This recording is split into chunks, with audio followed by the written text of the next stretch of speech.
Welcome to the program. I'm Mark Imperial. This segment's being brought to you by booksgrowbusiness.com. It's the place where professionals and entrepreneurs publish to grow their businesses and to leave a legacy.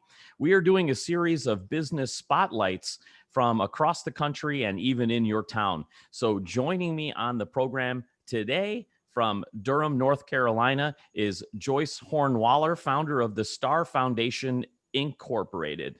Joyce, welcome to the program. Thank you. Good morning. Good morning. Joyce, tell us a little bit about the Star Foundation and the type of folks that you serve. Well, the Star Foundation was originally founded in 2002. We became nonprofit in 2003. We are now serving youth ages 5 to 17, boys and girls. And we normally work through the public school system, or we can work through faith-based initiatives such as churches or committees for social change, that type of thing. And we look for young people who really want to do something, who really want to develop their life skills, who want to go to college or become a professional, such as myself. And we really stress our public speaking, talent skills, and we normally used to do before the pandemic. We were doing live talent shows with children, having a videotape for community television. And basically, right now, I've been concentrating on working with parents and kids through Zoom because we can't do one-on-one training at this point in time. But hopefully by 2021, we'll be able to go back to the Just Ask Big Mama house, which is what I do from home. And I normally work with kids on computer literacy. I work on them on with public speaking skills, etiquette and manners, just basic life skills to show them how they can be successful adults in the community. I really like how you mentioned that you work on public speaking skills because many folks don't realize just how important that is a skill in life. So are there particular skills that you focus on, or are there a wide range of talents that you serve with the Star Foundation, or is it primarily business or is it the arts? Tell us more. Well, it's arts and business. And what I normally do with each young person or student is we try to develop their public speaking, their business, how they can go out and meet people and not be shamefaced and know how to hold their head up high, smile, talk to people, introduce themselves. And what we normally train our young people is give people your name. Do you attend school? What are your interests? And the person that you're speaking to always recognize that they're important too, and you want to take an interest in what they do. So we try to make it a two-way street for people so that when we're meeting in the public or we have the young people after our talent showcases, we used to have what we had our receptions, and the dignitaries or the what we call star guests who had the VIP tickets would sit in the front row.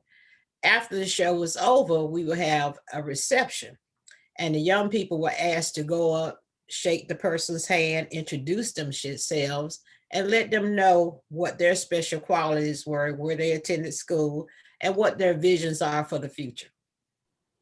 You're near Duke University. Tell us, what is the reach of the Star Foundation? And before this pandemic, what are some of the programs that you put together, and what is the experience like?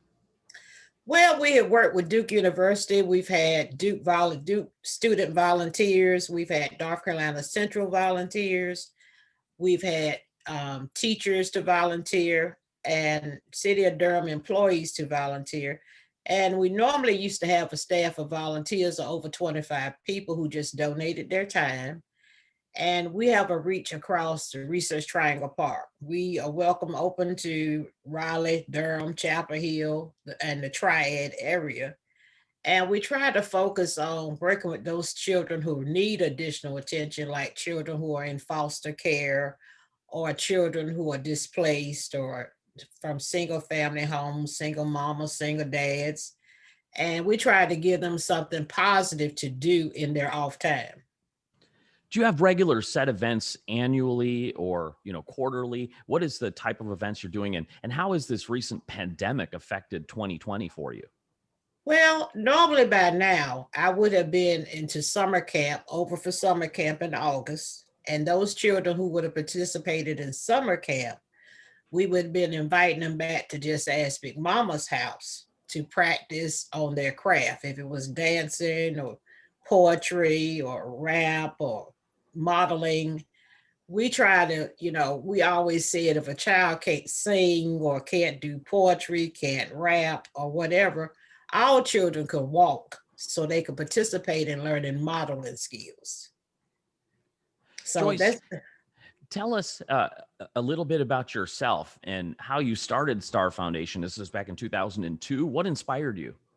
well, as a child, my godmother was a pastor of a church, Laura B. Haskins. And I was from then what we used to call the country. And they lived in the city. So when I would come stay with them on the weekends or whatever, she would teach me personal skills like setting a proper table, how to be a good hostess, how to introduce yourself to the public, how not to be shamefaced, and be able to just look people in the eye and talk to them and share with them what you're trying to do. And this lady, she really, really instilled in me positivity, self confidence. And I would say I can talk to either, I would say the average citizen, I can talk to heads of state, I could talk to executives. I don't feel that, that my skills are limited in that area.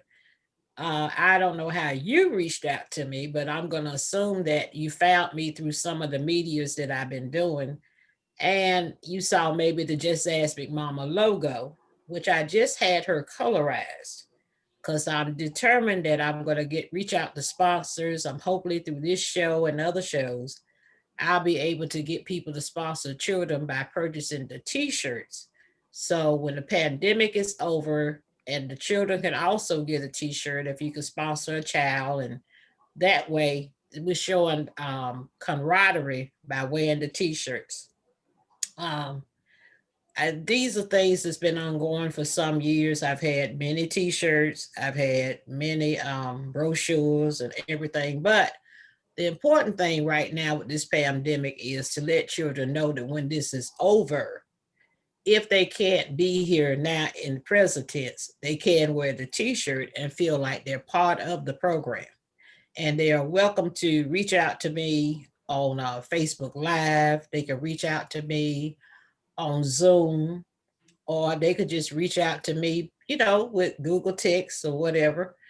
And this is how we keep track of them. And the parents, too, are encouraged to come on camera with their children so they can participate in what's happening. This is terrific, Joyce. For our listeners out there who are in your area that could certainly benefit from your program or want to get involved, how do they find you and connect with you? Well, they can call me on my business line at 919-638-3123. They can email me at justaskbigmama@gmail.com. Or if they want to, they can reach me by text, by my phone number, reach me by email. Or if they want to reach me any other type of way, they could inbox me. And what I normally do is daily, I respond to messages, I respond to calls. And even though the pandemic has been wailing on and on and on, I have been able to keep in contact with clients. And hopefully, like I said, once this is over, I usually have business meetings with corporation presidents or government leaders or just people in churches or whatever to share with them what Just Ask Big Mama is doing. Well, with the pandemic and not being able to be one on one with people, then I feel the best way to reach out to people is through avenues such as yours that you have asked me to participate in. So the word can get out in the community that even though children can't meet you one on one, they have Just Ask Big Mama they can reach out to live on Zoom, on Facebook Live, and even in the Google chats. Anywhere they want to reach out to me, they're more than welcome. This has been terrific, Joyce. I really appreciate you taking the time out of your day to share the Star Foundation with us. Please keep up the great work, and I wish you continued success for the Star Foundation and everyone you reach. Thank you so much. And I appreciate you asking me to be part of your show. And when you email me, if you would please let me know how you reached out to me, I would appreciate that, because I'm thinking that's an avenue, or if you know of other people who could interview me live, or I know you have a big audience. And so if it's people out there that want to contribute to the Star Foundation, they can use Cash App at Cash App, just ask Big Mama, and they can donate money for the t-shirts or donate money for children's Christmases or whatever they want to. All the money is recorded. All people are once they respond to the call to help with the kids, they do receive a thank you card.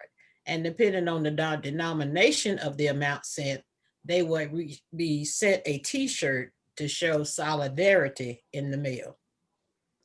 That was Joyce Horne, founder of Star Foundation Incorporated from Durham, North Carolina. Thank you so much, Joyce. This segment's been brought to you by booksgrowbusiness.com. It's the place where entrepreneurs and professionals publish to grow their businesses and to leave a legacy. That's all for now. Join me for my next expert spotlight. I'm Mark Imperial.